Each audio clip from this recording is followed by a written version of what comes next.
recording. Okay. For the outline for today, I put something that wasn't in the homework. I put Hebrew versus pagan sexual morality. And again, this I keep something that I probably should have said on the very first day of class, and I sort of kick myself for not saying it. And so I'll try to fix that now. There is an extremely tight nexus, a connection between economics, sex, and politics. So the word economics, it's obviously it's a coinage from the Greek. Economics in Greek means household manager or household management. It's the science of managing the household, of providing all of the people in the household with their material needs. And what's the household based on? Well, the household is ultimately based on the sexual relationship between the husband and the wife. And the way in which a society is going to regulate sexual relations, and the way the society is going to understand economics, that is the household management, the provision of material needs, is going to have a lot to do with what kind of a politics it's going to have, with what kind of, whether it's going to be a free society or a slave society. In fact, I think you go back again, you go back to the founders, they all completely understood that connection, that, you have, if a society has a certain kinds of households, and then it's inevitably going to be a tyranny, period. And if a society has other kinds of households, then it has a chance to be a free society. So the specific point I wanted to make that I put on the outline is, and I think Rupert was in my world history class 2 years ago, so he may have heard this harangue or this rant. But on the other hand, I don't think I did it in that class. I think I only did it in the PPE class. Here's something that I think is very hard for all of us in 2021 to understand. Just like, a number of you pointed out in your homework number 5, you pointed out that Aristotle thought slavery was natural, just because that's how things were back in those days. And I wrote comments on a couple of the homework saying, yeah, but how else would one decide what is natural and what's not natural, but to look around and see what's out there, right? And remember, it wasn't just in Greece that Aristotle looked around and saw that Greeks had slaves, so slavery must be natural. Well, Persians had slaves and Egyptians had slaves. I mean, everybody had slaves, right? So if everybody does it, then the logical conclusion is it must be natural. Now, maybe that's not true, right? Maybe everybody is wrong, but it's certainly a good starting point that, if there's a phenomenon about human society that is universal, then it's a good first guess that, well, that phenomenon, whatever it is natural. It's part of, somehow it's a reflection of human nature. As Jews and Christians believe, it could be a reflection of the fact that we have a fallen nature, that we have a tendency to do evil, but still it's part of our nature. Okay, so just as with slavery, so also with, and by the way, if I'm going into territory where I shouldn't go, you let me know. But you're all teenage males, and anybody who wants to have anyone who wants to have his parents view this recording, I would totally welcome that. I practically make it a homework assignment. Have your parents view this, just to make sure I'm not stepping over any boundaries. But I think just as we all grew up in a world that's more or less without slavery. I mean, there still is slavery in the world today, but it's pretty well hidden from the let's say from the world community, right? But certainly in our society, we've pretty much done away with slavery. So we grow up in a world without slavery. We also grow up in a world that's really been thoroughly conditioned for the last couple thousand years by Christianity. And Christianity, of course, takes from Judaism and this is another reason that we read the Holiness Code in Leviticus. There is this ban on sexual aberrations, which that includes incest. Obviously, it certainly includes homosexuality. It includes all these different kinds of illicit sexual relations. Well, incest, I don't know too much about. I don't think I'm not familiar with the anthropological literature on incest, but my sense is that incest has been considered to be taboo in just about every society ever known to man. However, that is not the case with homosexual sex. And this is where I think all of us don't fully understand how, because we grew up in a society whose sexual morals were conditioned by Christianity, I think a lot of us don't fully understand how common homosexual practice was 2,000 years ago in the world. I think it's fair to say that it was pretty much universal. And I also think it's fair to say that, and this is why I underscored the fact that when we were looking at Genesis, I underscored the fact that I'm sorry, is there stuff in the chat room that I should be okay? No, there isn't. Okay, so Roberto is smiling about something else. Okay, I won't ask him to explain what he's smiling about. But why I underscored the business about male and female, he created them, is that I suspect that is part of, we talked about how the opening lines of Genesis are a polemic against the pagan view of creation. And I think that little edgy little line, male and female, he created them, is also a polemic against pagan sexual practices.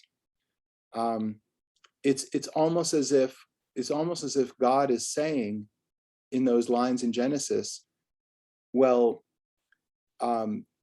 yeah, animals have sexuality too, but sexuality isn't going to cause trouble for animals the way it does for human beings.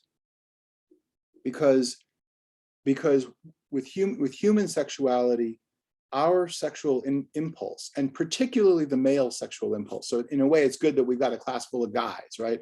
Particularly the male sexual impulse is going to be connected to our free will. It's going to be connected to our imaginations, and it's going to be connected to our aggressive tendencies.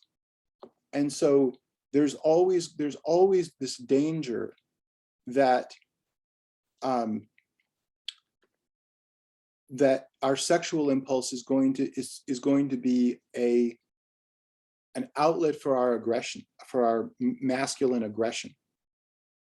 And if I had to say what was before, see, Judaism came up with the idea that we need to tame our sexual impulse and restrict it to marriage of a man and a woman, and that we should not have sex with boys. Men should not have sex with boys. Judaism came up with that idea, presented that idea to the world, but Judaism was never in a position to spread that idea to a wider world. So in the holiness code in Leviticus, here are the rules you're supposed to follow, but Judaism was never a proselytizing faith. Jews didn't go around the world seeking converts. Christianity does. So this idea starts with the Torah, but then the responsibility for spreading this idea to the wider world rests on Christianity. So if we had to say what was the norm, what was the sexual norm in the world before Christianity, we would have to say that sexual norm was that a man is supposed to get married and have a wife and have children, because that's how society perpetuates itself. But it's also sort of self-understood that a man might have more sexual impulse than his wife can possibly satisfy. And so the norm was if a man could do so, if he had the physical capacity, and especially if he were in a higher social class, if he had the money and the freedom to do so, he would have other sexual partners. And very frequently, those sexual partners would be other men, other males, usually boys. Why? Well, for one thing, because that way you can satisfy your sexual impulse without having to worry about accidentally making more children than you can afford. You know, this homosexual sex is fundamentally barren. It doesn't produce children. So hey, you can satisfy yourself without having to worry about making more offspring. I hope what I'm saying sounds gross and disgusting to most of you, because that would mean that you were well brought up in a Christian civilization. But the reason I'm saying this is because you need to understand how weird that is. You know, as of 2,000 years ago, that is totally weird. This idea that men, you are supposed to have a wife and you're supposed to confine all of your sexual activities to her, and any needs you have that she can't satisfy, tough, deal with it, but you're not allowed to do anything about it. And that's weird. That never existed before in civilization until Christianity spread that principle. And so the simple fact is that the normal sexual practice in Greece, especially for middle and upper class men, was you had a wife and you had children, but then you also had a series of boy companions who also gratified your sexual impulses. And in Greece, this was considered, not only was it considered a convenient thing, but it was actually considered a good thing. It was considered one of the ways in which an adult man helped bring a young boy into manhood, was to make a sexual partner out of him. And it wasn't just Greece. This was very much the case in Egypt and Babylon and Persia. Every society that was known to the ancient readers of the Bible. Yeah, go ahead, Rupert, please. If I remember correctly, I think it was in I don't know if it wasn't I think it was the world history or something like that. I think you talked about this specifically, like teachers and stuff like that. Okay. Yeah. So and in Greek, in ancient Greek, there is even a standard term for this. There's eronymos and erastes, which is the lover and the beloved, specifically a man and a boy. And another reason I mention this is that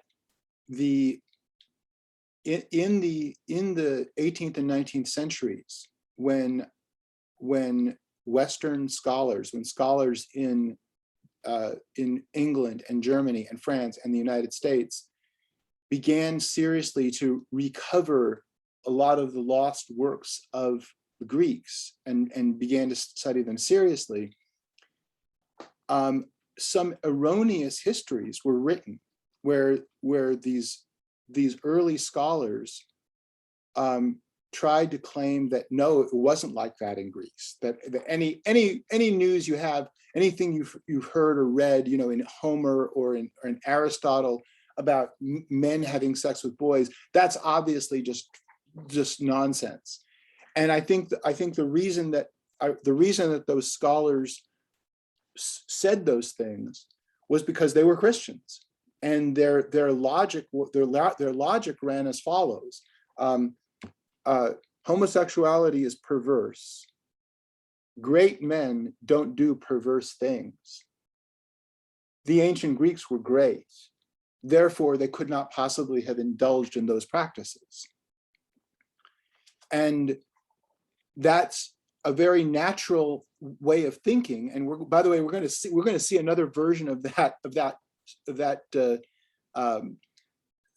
system of that logical fallacy. We'll see another version of that in the third quarter of the school year.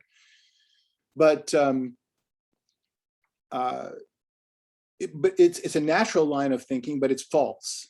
And later scholars have demonstrated very conclusively that yeah, the pagan sexual practices were very much as I just described them, and that was considered normal and natural.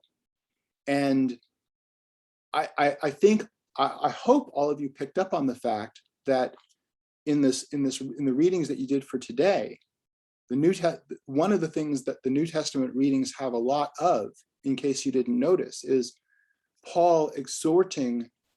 St. Paul is exhorting the churches, the Christian churches around the Mediterranean, that crucial element of the governance of your church is to have a loving Christian relationship with one another and to avoid the aberrant sexual practices of the surrounding society. This is something he cautions the churches about over and over and over again. Well, why would he have said that if that wasn't a fairly common thing, right? So, okay. I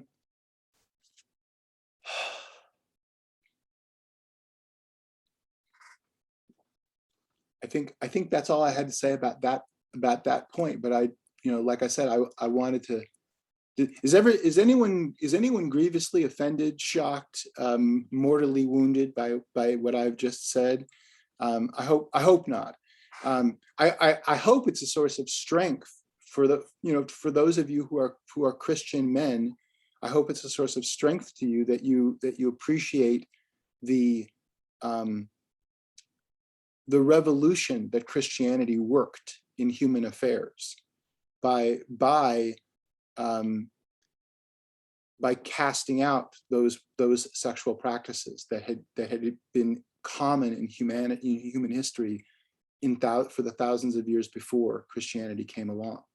Okay. We turn to the biblical idea of kingship. Can I pick on somebody? Who should I pick on to talk about? Luke, yeah, Luke, since you've got your camera working, can I pick on you to talk about this this king of Israel business in Deuteronomy? Yep, one sec. Okay. So we're in Deuteronomy chapter 17, verse 14. Okay. Was this in the homework, or that was what I was pulling up? Yeah. Okay. Yeah. And he's talking about the method of choosing a king? Yep. Okay. So the Bible says, let's see, Deuteronomy says that we should pick a king by the people kind of coming together and choosing a king, and then the king doesn't get to have a lot of horses or a lot of wives or anything, that the king is only to serve the people, which to me seems to fit with Aristotle's definition of monarchy and not tyranny. Does that make sense to most of you? I mean, does anyone dissent from that? That Maybe I didn't phrase it in the best possible way. I guess the point is, does everyone see that the Bible is, let's say, expressing a similar concern to what Aristotle is expressing, that the king should be ruling on behalf of his subjects and not for himself? Does that make sense? How many of you think that these provisions are going to do it? How many do you think that don't have too many wives, don't have too many horses, don't have too much money? Is that gonna do it? Is that gonna like keep the king on the straight and narrow and focus his attention on his subjects? Zael, what do you think?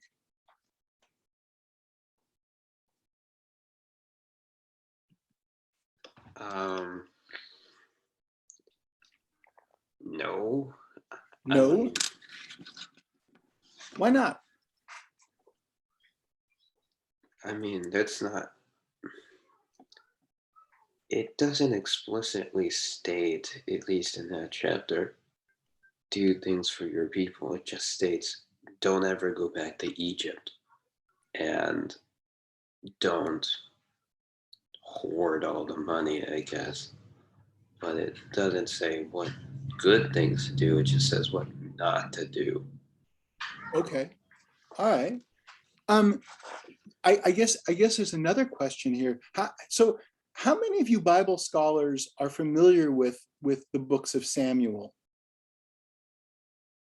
A little bit. I mean, does anyone, Noah, do you remember what Samuel says when the people come to Samuel and ask for a king?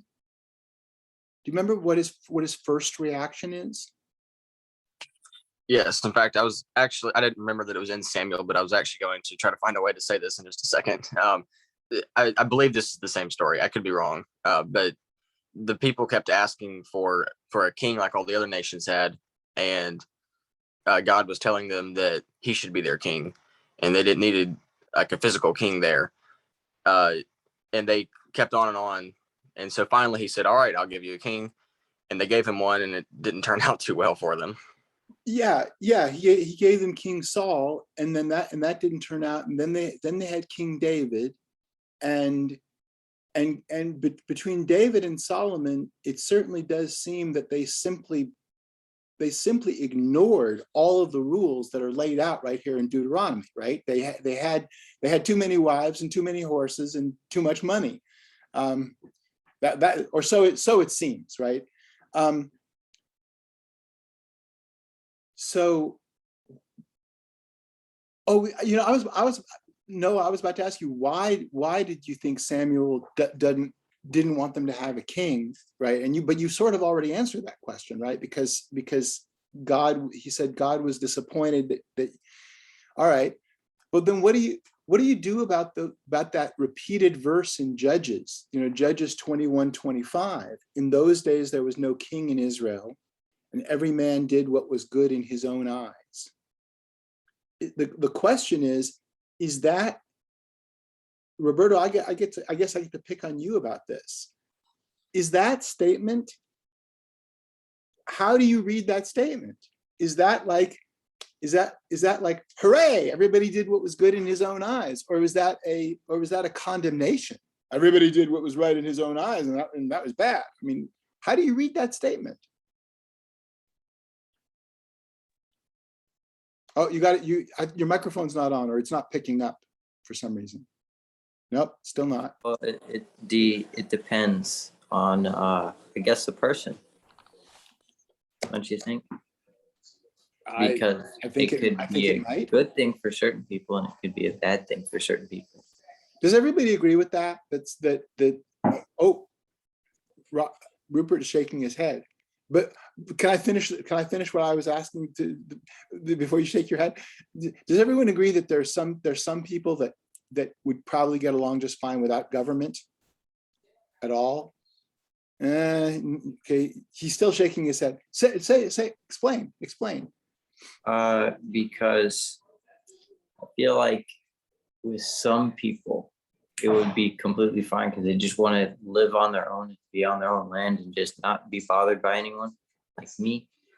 And then they're just people who want to go live in a city and just be involved and rub elbows with a bunch of rich people or whatever, just like be in that realm of politics and stuff. So I mean, it works for some people and it doesn't for others. But Okay, well, so Rupert, explain why you think it's bad to not have a government.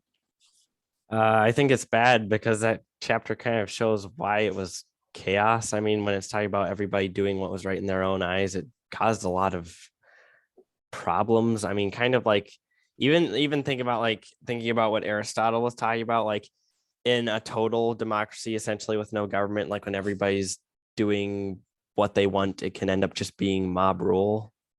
Okay, I mean, there's definitely the story of the basic story of the book of Judges is that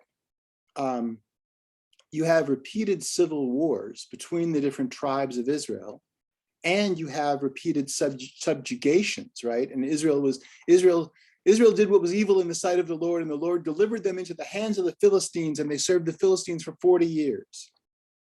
And then a great judge came along like Samson, and he liberated them from the Philistines, and he judged Israel for 20 years, and the land had rest, right? But it was this constant seesaw of civil war and foreign subjugation, and chaos and anarchy, right? Okay.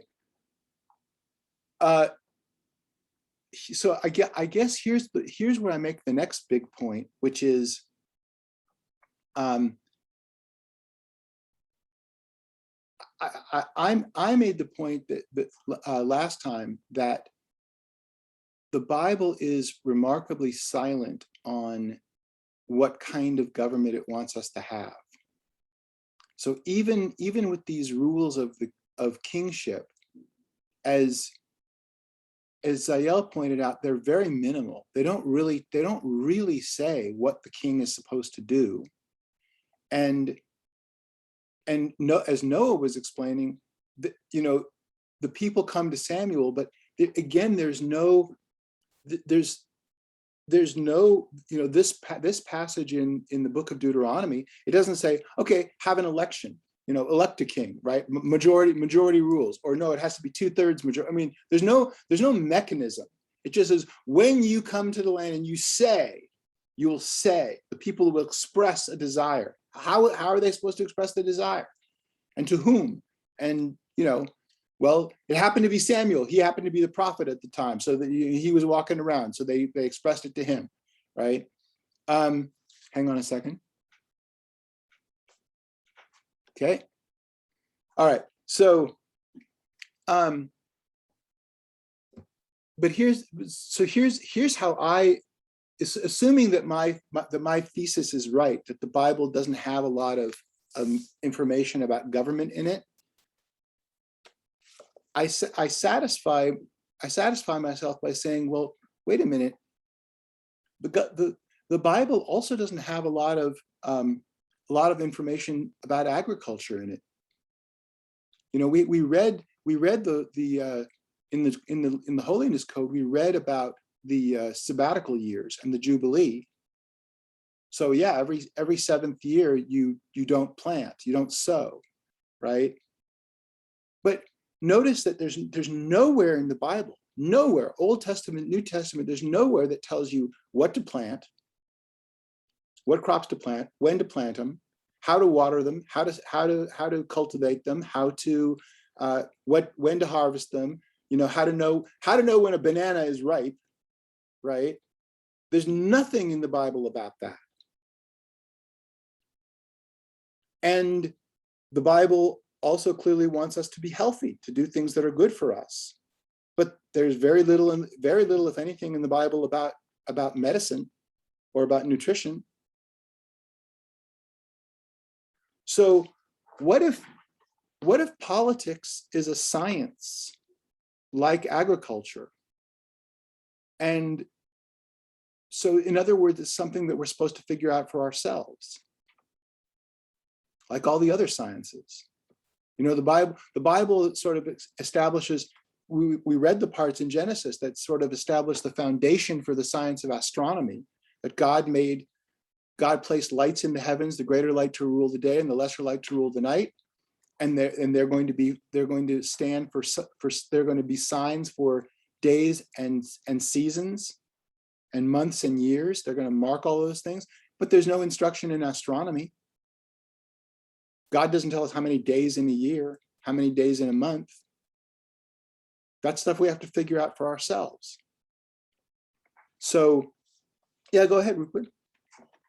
Yeah, I essentially think it's kind of just like he gives us like, I mean, we see throughout different parts, there's like gray areas, like stuff we just have to figure out for ourselves. Kind of like, I mean, he gives us some guiding principles, but ultimately, there's some things that even can be up to opinion to each person based on careful study.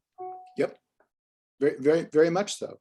Okay, so now let's get Keegan. You want to talk about Nathan's criticism of King David?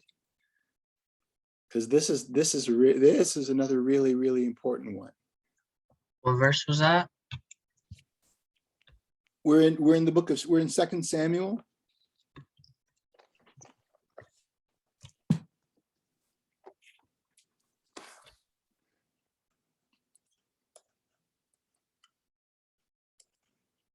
Samuel chapter 12. Okay, should I just read that verse then?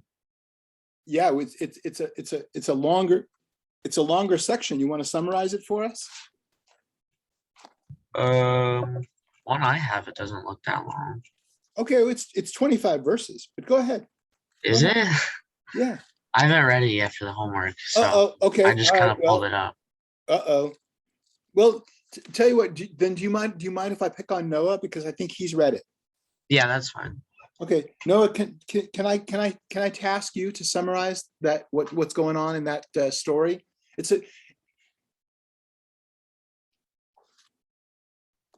Yes. Let's see here. Oh, hold up. Sorry, I'm getting an income. Trying to decline it. Sorry about that. There we go. Let's see. It's been a couple of days since I read it. Let me see. Okay. So basically,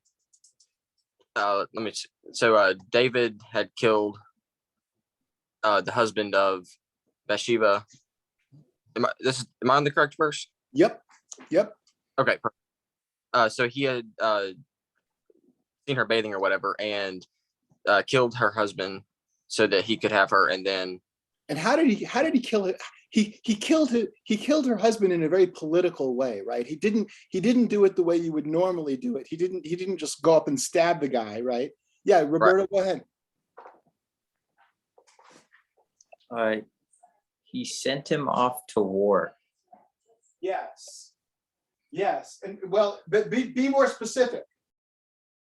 He drafted him specifically and put him at the very front of the line. There you go. Put him in a place where he was like just bound to get it, as they say, right? Okay. By the way, as long as you turn your microphone back on, because I'm curious. How would you characterize that particular method of killing somebody? That's pretty much an execution. Yeah. Is it? Where does that rank on the courage spectrum? Is that a courageous way of killing somebody, or a cowardly way of killing somebody? I think all murder is cowardly because you're trying to end a life because you don't want it to continue. But I think that's probably on the way lower end of the spectrum, because it's not even doing anything yourself. It's just putting it up to other people who are murder. Okay, so it's maybe the word we should use is weaselly, right? Is weaselly a good one? It's backstabbing, I guess. Okay, all right, okay. So it's there's something about it that feels even a little more scuzzy than just a straightforward murder of face-to-face kind of murder. Okay, sorry, Noah, keep going. So David sees this beautiful woman bathing, falls in love with her on the spot, and decides he's got to get rid of her husband so that he can have her for himself, right? Okay. Right. This actually kind of goes what you opened the class with, talking about our impulses, how it can be difficult for us to keep them in check. But anyway, Yeah. so let's see, Nathan came to David and gave him like a parable or a story about a man who was very poor and had one lamb, and he raised the lamb, and he talked about he like fed it and everything, and then he was traveling and came to somebody's house or tent or whatever. Oh no, And a traveler came to the town where this man lived. oh right, okay. Yeah, there was yeah. I assume in those days, whenever you traveled, you took your flocks with you. Is that? Oh, you may have, but in this particular case, what the story says is that there was a town. In this town, there was a rich man and a poor man. The poor man only had this one little lamb, and then a traveler came to the town. Oh, okay. That makes sense. Yeah. I'm sorry.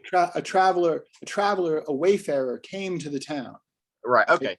Sorry. I thought the poor man with the lamb was one traveling, but yeah, I get it now. Anyway, so the traveler came then, and the rich man refused to give up one of his own flock to prepare as a meal, and made the poor man give up his only lamb that he had.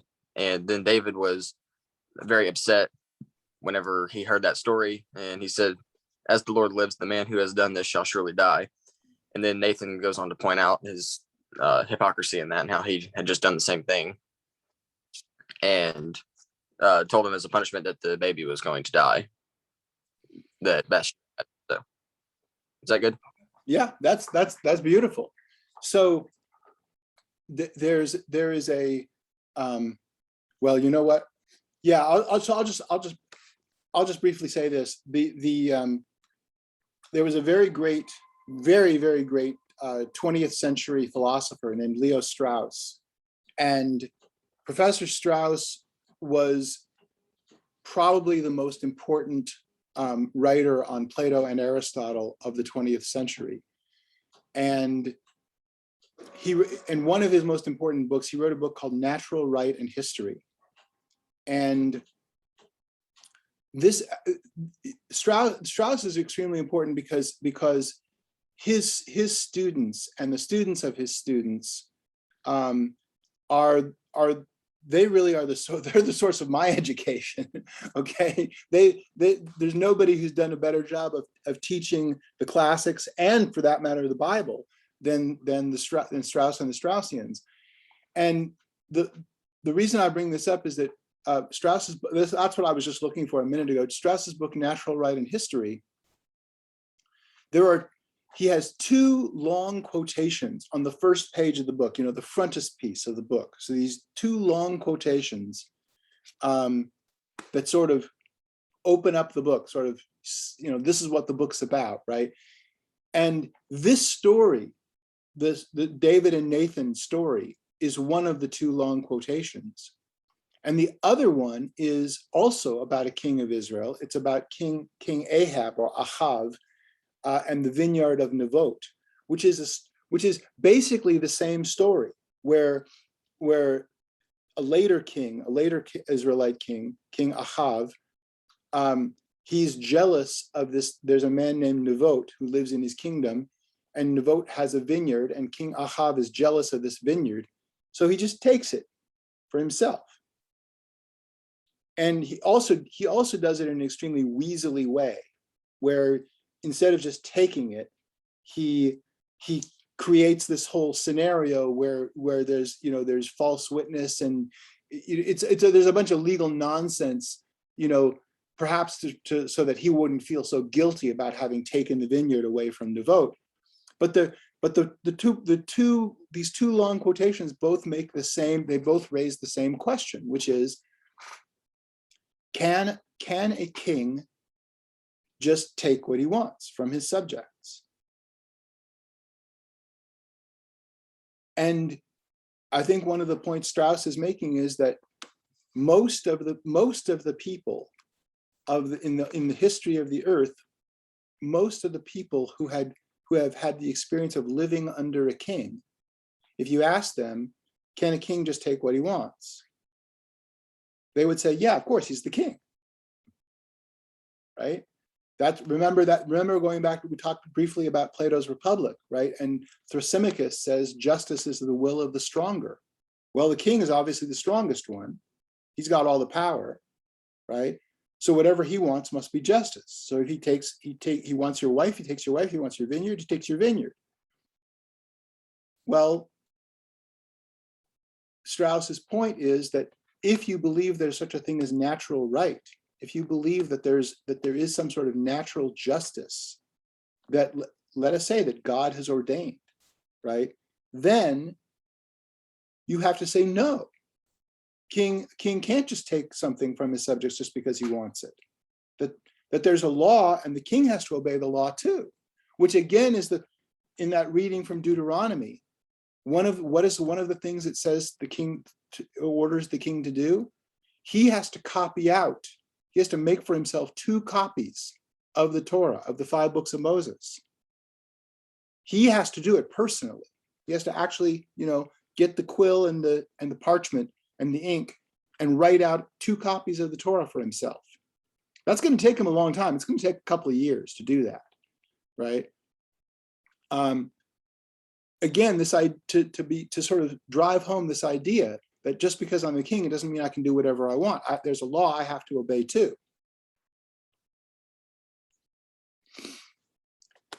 Okay. Shall we turn to the New Testament? I'm really curious to Sam, tell us about the New Testament readings. What did you think? Here, I actually just had my homework up. Oh, that's fantastic. Bravo. So, why don't we start with Luke? What does Luke tell you? oh, I thought you were talking about the Luke right here. I was actually. Yeah. Sorry. No, the dead guy, the guy Okay. 2,000 years ago. Okay. Well, here I need to make sure I need to get the assignment up as well. Okay. So Luke 20,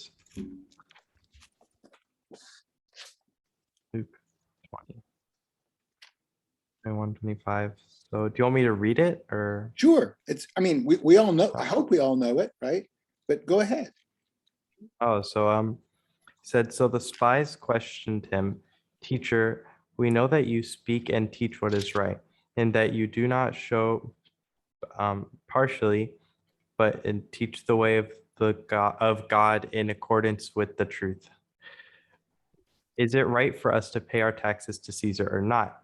He saw through their audacity and said to them, "Show me a denarius whose image and inscription are on it." "Caesar's," they replied. He said to them, "Then give back to Caesar what is Caesar's, and to God what is God's." Wow. So, Yes. So well, what do you think of that? What sort of guideline is that? Is that a guideline for governance? well, I thought about that. I took that in accordance along with I think it was Thessalonians, Okay. when he said, "But our citizenship is in heaven, and we eagerly await a savior from there, the Lord Jesus Christ." So Okay. when I read that along with this passage in Luke, I thought, well, I think what they're trying to say here between these two is we do have our loyalty to the government to a certain extent. We have to obey Caesar, which is government. We have to obey the government. We have to give the government what it's owed. We have to follow its rules. We have to play the game. But overall, our loyalty is to God. So I think that we shouldn't let the government become our idol. And we also, if the government is pushing against God, infringing on God, we can't, if it doesn't allow us to give to God what is God's, then we don't follow Caesar. Oh no, that's interesting. So you first of all, I want everyone to understand how many different things. I want to unpack what Sam just said, because there's a ton of important stuff there, right? So first of all, you have accepted some sort of concept of separation between church and state, right? That there's a church and there's an earthly citizenship, and then there's a heavenly citizenship, and they don't necessarily have to be exactly the same. The second thing is that I think so far we're still on this. So far, no one has contradicted the point that I made earlier, which is that the Bible is not primarily interested in telling us what sort of government to have. That's something that we're supposed to figure out for ourselves. The third thing is that you've introduced an interesting twist on Aristotle's question about does a person need to live in a well-ordered state to be happy? And some of you in your homework on homework number 5, you said, no, you don't need to live in a well-ordered state in order to be happy. And this is good support for that point of view, right? That a Christian can be happy even in a horrible state, because the Christian knows that he has a deeper citizenship that's not dependent on the earthly citizenship. And then the fourth thing that you just said, which is awesome, is that there is inevitably in Christianity, there is a moral right of revolution. That if the government tries to force you to render unto the Caesar the things that are God's, then you may very well have a right to rebel against that government. Because in general, correct me if I'm wrong, but in general, there are repeated exhortations in these readings that I assigned to obey the government. Slaves obey their masters, wives obey their husbands, citizens obey the government. In general, that's the exhortation, obey the government. But what happens if the government comes along and tries to take what is God's? Then what do you do?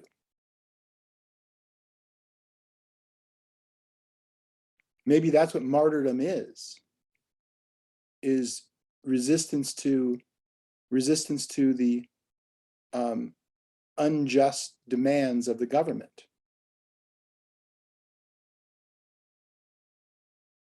I don't know. Does anybody else want to spew on that subject?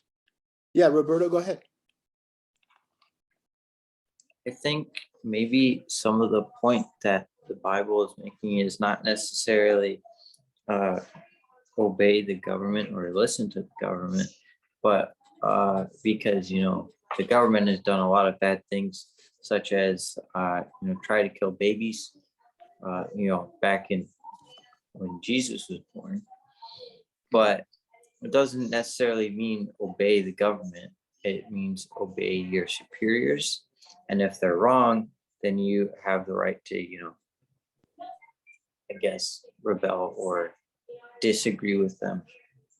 But if they're trying to do something that will not be in line with God, though, which is what I mean by being wrong. Okay. I think we can. I don't know. Is anyone else want to chime in on that? It's a really interesting point. Okay, so again, plot spoiler. Notice something else. Again, just let's zoom out now. Look at the big picture here. Is all of these readings, in all of these New Testament readings, they were written at a time when Christians were a small and often oppressed minority group inside this enormous Roman world, right? So we've already said that the Hebrew experiment in government is that God has taken us out of Egypt and put us in the land, in our promised land. And then we sort of struggle and strain for hundreds of years to come up with, we're not able to figure out any sort of government for ourselves that really works. So then we, in desperation, we go to Samuel and we ask for a king, and he tries to beg off, but finally he gives us a king. That doesn't work out. We get another king. He seems to work out okay, but he screws up in some major ways. His son Solomon is, on the one hand, has this glorious kingdom where he actually manages to build the temple of the Lord and has all of these riches and all of these wives, and then it all goes to hell again, and the kingdom splits up. Half of the not 6/7 of the, or 5/6 of the tribes are conquered by the Assyrians. In other words, for 1,000 years living in the land of Israel, the Israelites do a really, really lousy job of government. They screw it up repeatedly and endlessly. Jesus comes. We have a new faith that is born onto earth, and the Christians are, as I say, they're scattered all throughout the Roman world, these small churches, and they are, for the most part, they're a tiny minority, and for the most part, they're very oppressed politically by the Romans. Well, a couple centuries go by, Christianity grows, and now a Roman emperor named Constantine comes along. He converts to Christianity, and he makes Christianity the official religion of the Roman Empire. Okay, but the Christians at this point still don't really have to worry about governance, because now all of a sudden there's a bunch of Christians, and they are now the power in the Roman Empire, but very little else changes. All of the Roman laws are still in force, and the Roman customs and the way Roman government operates is still keeps operating the same way it always did. Okay, but then something really bad happens where the Roman Empire collapses. And a few centuries go by, and you have a whole bunch of kings. Now Europe and what used to be the Roman world is now dominated by various independent kings and lords of various kinds. And there's massive anarchy. And every once in a while, somebody manages to cobble it together an empire, a new empire like Charlemagne does. And this is going to be a Christian empire now, right? And Charlemagne is actually going to be crowned by the Pope in Rome as the new emperor. But then his empire breaks up, and again you have anarchy. And so you get to the High Middle Ages, you get to the 12th century, and now you have this phenomenon that you've never had before, which is you now have a Christian civilization that doesn't yet really have a Christian theory of government. We know we don't really like what's going on. There's too much anarchy, and there's some good kings, but there's a lot of bad kings. And for the first time now, again, I say about the 12th century, you have universities, and the universities are Christian organizations. You have, and they're run by Christian denominations of monks and friars. And you also have a recovery in the 12th century, you have a recovery of the ancient learning, of the ancient Greek learning. And so what's about to happen is Christian scholars in the Middle Ages are now going to try to synthesize the two traditions. They're going to say, okay, we know that Christianity is the truth. We know this is how human beings are supposed to behave, but we obviously haven't figured out this whole government thing. Is there something that we can learn from Aristotle about forming just governments? that's where we go next. We dive into Aquinas, and see what he has to say about that subject. In other words, what kind of governments do Christians make when they are the majority, right? They are the population. And now they have to figure out for themselves what kind of government to make. They can't just use the Roman government because it's gone. Does that make sense to everybody? Okay, so that's where we go next. There is almost no time to, you know what, I want to end on time, so we're gonna have to postpone this econ minute. We're gonna talk about money, and we're gonna have to postpone it for next time. So everybody please get their homework in tomorrow. I will assign the next set of readings, which will be in Thomas Aquinas, and I'll see y'all on Tuesday. Again, I would ask all of you to, I'll post this video in about 3 hours.